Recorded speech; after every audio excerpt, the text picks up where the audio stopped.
Selamat pagi bersama Dokter Budi.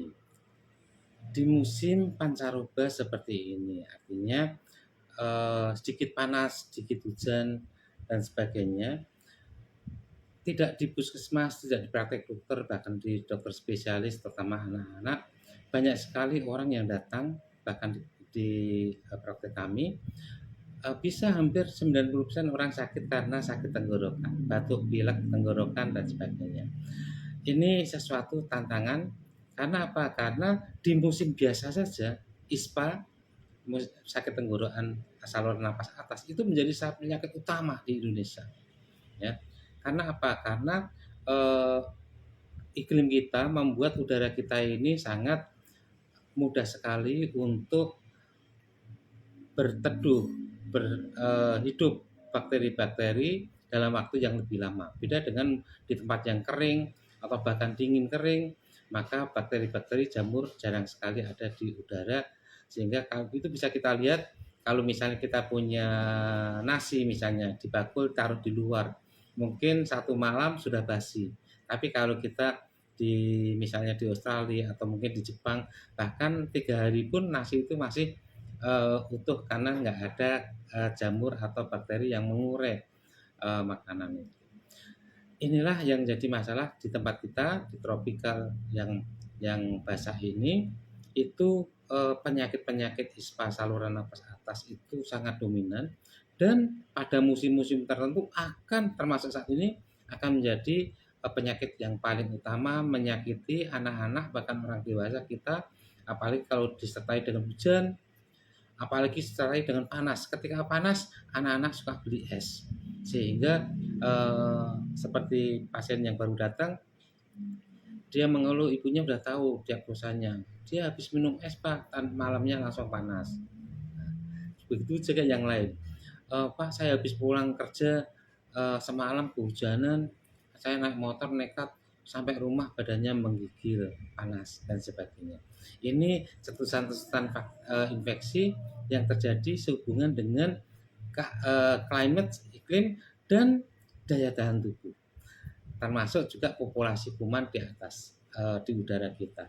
Nah, saya ingin ceritakan kenapa kok seperti itu terjadi. Karena seperti kita ketahui tadi bahwa udara kita banyak bakteri-bakteri yang tumbuh di sana. Kemudian eh, hidung kita, paru-paru kita itu menghirup udara setiap menit bisa sekitar 15 kali, dan sekali napas bisa sekitar 2 liter air udara keluar masuk, bakteri banyak. Dan di antara udara yang masuk ini ada bakteri-bakteri, di mana hidung kita ini akan menahan bakteri itu, sehingga dengan basahnya itu sebagian yang terkandung di dalam udara akan menempel di tenggorokan ini sebagian besar. Makanya bentuknya sangat berbelok-belok, sehingga udaranya belok gampang, tapi bakterinya bisa dengan sentrifugalnya nempel. Nah, nempel ke sini. Dalam keadaan normal, maka tubuh kita yang mempunyai daya tahan cukup bagus mempunyai antibodi yang cukup untuk tenggorokan kita, sehingga bakteri-bakteri akan mati karena antibodi tersebut atau beberapa natural killer cell yang memakan bakteri-bakteri itu. Tetapi ketika daya tahan kita itu turun, misalnya kita seharian bekerja, kemudian malamnya adalah kehujanan, daya tahan tubuh kita menurun, belum sempat makan lagi, otomatis bakteri bisa bertahan dan kemudian akan berkembang. Apalagi pada anak-anak, dia mengeluh, Pak, kalau anak saya minum es. Nah, minum es, kenapa kalau minum es itu bisa menyebabkan cetusan? Pada saat minum es, maka tenggorokan kita ini pembuluh darahnya mengecil. Pada saat mengecil, otomatis darah yang mengandung antibodi dan nutrisi-nutrisi lain tidak sampai ke ujung permukaan, ya, sehingga bakteri relatif berjaya karena antibodi yang sampai permukaan itu relatif sedikit, sehingga bakteri akan berkembang. Begitulah bagaimana seseorang ini rawan berisiko.